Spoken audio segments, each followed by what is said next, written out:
horror then and now is usually the hero wins, right? And that seems to be a big theme. Why did you choose to end on such a sour note? I can't. So, horror, I have some high-end hearing loss, it's kind of boomy, it's hard for me. so horror then and now, the hero wins often. There's a hero that comes out alive. In Night of the Living Dead, there wasn't. So what kind of was the whole catalyst for that? Nobody getting out alive. Why isn't there like a standard hero? Exactly. Well, in any good piece of writing or art, fiction, whatever, once you establish the character of the people, then you can't blow it. They have to behave in character, They have to be true to themselves.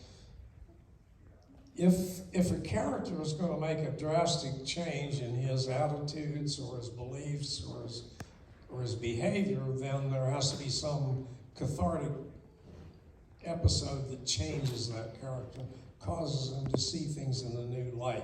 In Night of the Living Dead, the story takes place in about 18 hours, and there's not really much room for people to have this kind of catharsis. They're going to behave true to themselves.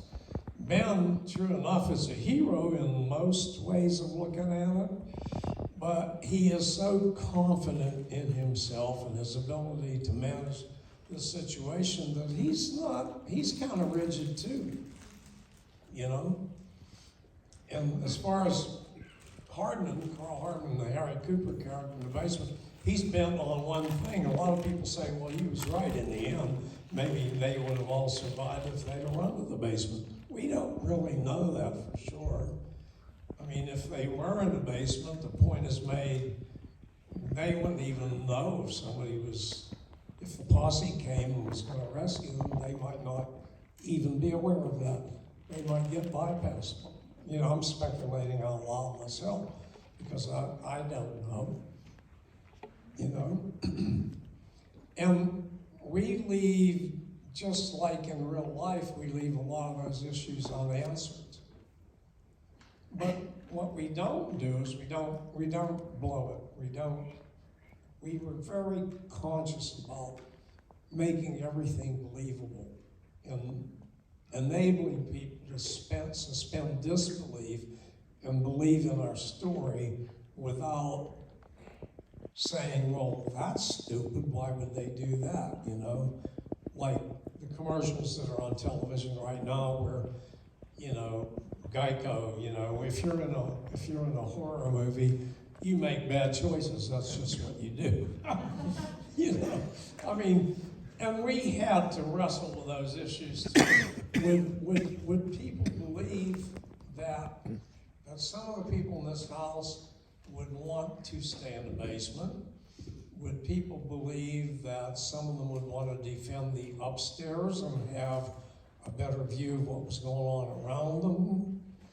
And furthermore, you can even think, well, if Ben could fight his way back to the house after the pumps explode, then why the hell couldn't they all fight their way out of there?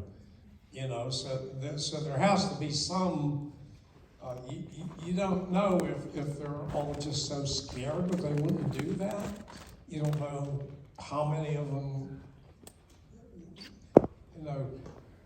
there has to be certain liberties taken with the idea, or else you just don't have a movie and it just all collapses. But I think the longevity of this movie and the fact that it'll probably go on forever is testimony to the fact that we probably made most of the right choices. And that in itself is unusual. Most projects, there's a lot of backstabbing, there's a lot of quibbling, and most of the projects I've been involved with or ever heard of, there's always some dissension among the cast, the crew, the director, and so on. In the case of Night of the Living Dead, once we got rolling, we were all solidly behind George Romero as the director, and he did a great job. When I sit there and watch parts of the movie now, I'm again impressed with what a great job that George did under extreme duress, because we had no money. And, you know, I mean, there was extreme duress, but George, and then the editing job that George did, and the choice, you know, we desperately wanted original music, and we couldn't afford it. And then Carl Hardman had this Capitol High-Q library that they were agents for, and we didn't want to use canned music, but there it was. And George was excellent in choosing the right pieces of music and making them work. Yeah, I think the music really stands the test of time in a lot of ways. And I think it's a good, you know, moment to give, you know, rest in peace, George A. Romero, who you know, we lost in 2017. So very much a legend of a filmmaker. George was, I sometimes say he was a genius with the camera. It was almost like the camera was part of him, you know. And I learned a lot from George. I became a very good cameraman and editor and so on, if I say so myself, but I learned from George. But then again, the group of us, we had an amazingly talented group of people, and everybody gave their all. And by the time we made Night of the Living Dead, we had walls covered with awards for our commercial work, and we had done experimental films and all kinds of things that people liked. And so you know, every movie from the lowest TV spot on up has to be cast, costume, propped, locations have to be filmed. It has to be scored, you know, and it has to go out there and compete with the best that's on the air. It can't be rejected by the client or by the public.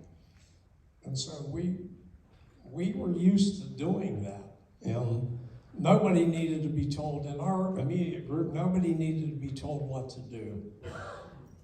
We could wear many hats and wear them well. And we could depend on each other that nobody was going to drop the ball, and it was going to get done. So, you know, you're talking about what turned out to be a major motion picture, and it was made basically. There were only 5 of us that were the real filmmakers. Hardman and Eastman weren't filmmakers at that point, but they were good actors and they were good production people, and they contributed enormously to the success of that movie. Absolutely.